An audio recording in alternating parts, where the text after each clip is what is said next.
So after cancelling alpha and alpha, we are left with 1 and this thing.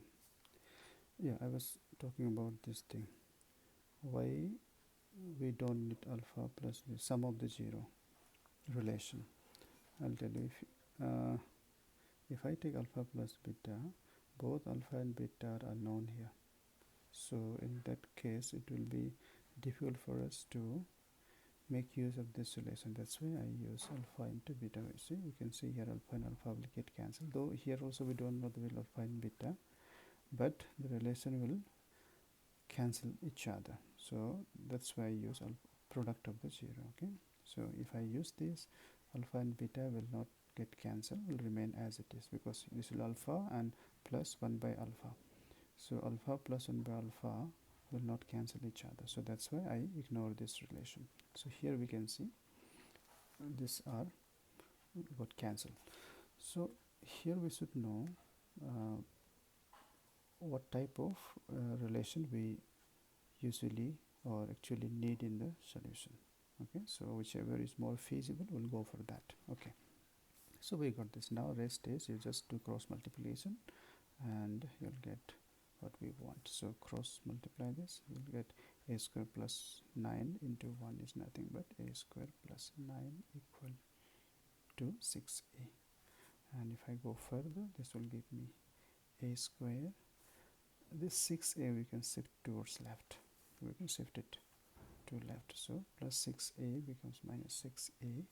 Then left out is 9 plus 9 equal to, see, 6a was shifted towards left, so nothing is left, 0. So this is one quadratic form we got. Okay, so our aim was to get the value of a, to find the value of a. So this is quadratic in a. Here we can say a as the variable.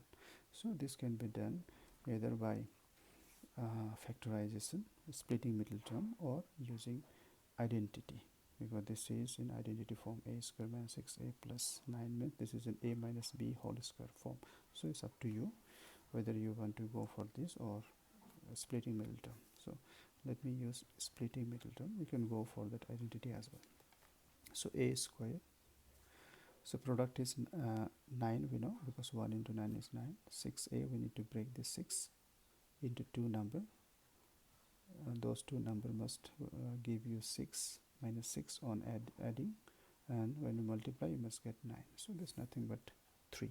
So I can write 3a minus 3a. Okay? So I split it, minus 6a into minus 3a and minus 3a. So see, minus 3a gives plus 6a. When you multiply you'll get 9. Okay, so that you know, equal to 0. Now let's take out common from this 2. A and a is common. A square a is taken, so a minus 3 is left. And among these 2, minus 3a plus 9, we have minus 3 common. So a minus 3 again equal to 0. So our brackets are same, a minus 3 again common. So a minus 3, left out is a minus 3 again, so a minus 3. So that's why I told this nothing but a minus 3 whole square. See, a minus 3 multiplying so each other, so it's square. So that's why I told you can use identity as well. Okay, so this gives the values of a. Therefore we can write directly a as minus 3 that we know will give plus 3 and plus 3. We got the values. Okay, now moving in the same way, let's see this next question. Next question is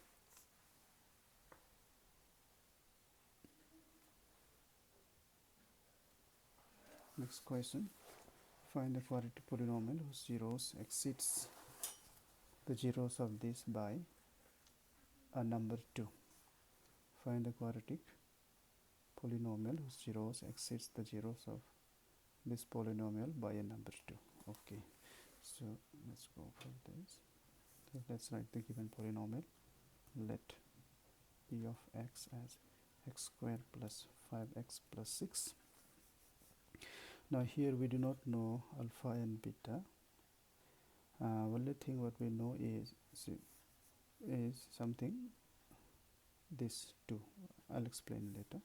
So in this question what they want us to do is they want us to find the quadratic polynomial. See, one quadratic polynomial is already given to you. Now using this quadratic polynomial and one more thing, we need to find another quadratic polynomial. So we need to find one more quadratic polynomial here. So two polynomials are in this question. So one is given this and another we need to find. Okay, so in order to find quadratic polynomial, we know that we learned in the class we must know alpha and beta. Okay, so zeros must be known. So if I know the zeros, then only we can form quadratic polynomial, otherwise we cannot. So what they said here, find the quadratic polynomial whose zeros means zeros of this quadratic polynomial which we are going to find out. Okay, zeros of that quadratic polynomial exceeds means more than zeros of this polynomial by a number 2, means 2 only, exceed by 2 or more than 2. So whatever will get zeros for this polynomial, the meaning in this meaning of this question is whenever we say exceeds means we need to add. So what we need to add? This 2, exceed by a number 2, exceed by 2 means we will add 2 to those numbers. So exceed means plus, add. So what we need to add? We need to add 2. Okay, so first we'll try to find out zeros of this polynomial because it's not given, so we can find out zeros, and whatever zeros we get, to those zeros we will add 2 because exceeds by 2, so we'll add 2 and you will get zeros for this required polynomial and we can get the polynomial. Okay, so let's find the zeros. So to find the zeros we need to factorize it. X square, 6 and 5, break 5, 3x plus 2x, we know, simple. Take out x common, x plus 3. Here 2 and 6, 2 is common, x plus 3 again. So x plus 3 is common and x plus 2 is left out. This. Now here we can find out zeros. Therefore x will be plus 3 will give minus 3. We just need to change the sign. Here also we did earlier. Minus 3, we got plus 3, plus 3. So plus 3 will give minus 3 and plus 2 will give minus 2. So we got zeros. These are the zeros of this polynomial. Okay. Now zeros we got. Now according to this given thing, it was told zeros of the polynomial which we want to find out, its zeros are 2 more than zeros of this one. 2 more than.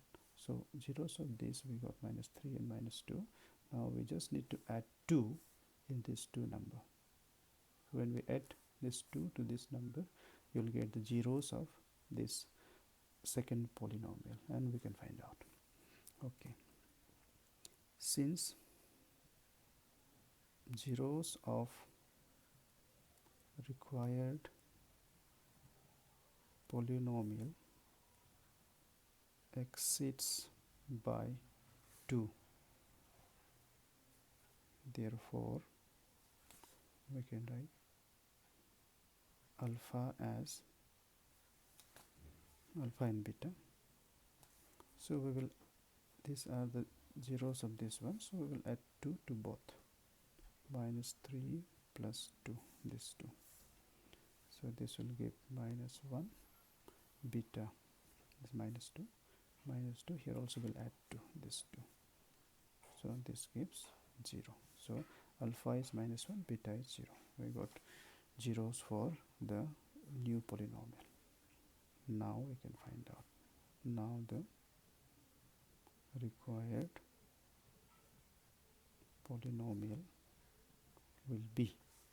So this also we have seen in the class. In the class only we discuss how to find quadratic polynomial if zeros are known.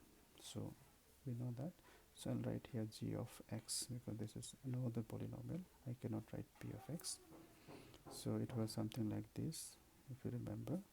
Square sum of 0, I can write directly alpha plus beta x plus product of 0 alpha into beta, which we've already found here, alpha and beta. So x square alpha is minus 1, beta is 0. X alpha is minus 1 into beta is 0. So x square minus minus plus 1. So minus 1 plus 0 is minus 1 only. So minus 1 into 1 is minus plus 1. So I'll get x. And here minus 1 into 0. Anything with 0 is 0 only. When you multiply any number with 0, it is 0. So I get x square plus x as the, leave it. Already I wrote here, required polynomial will be this one. Last 0 we don't need. So this is how we find the quadratic polynomial which was asked in the question. Okay.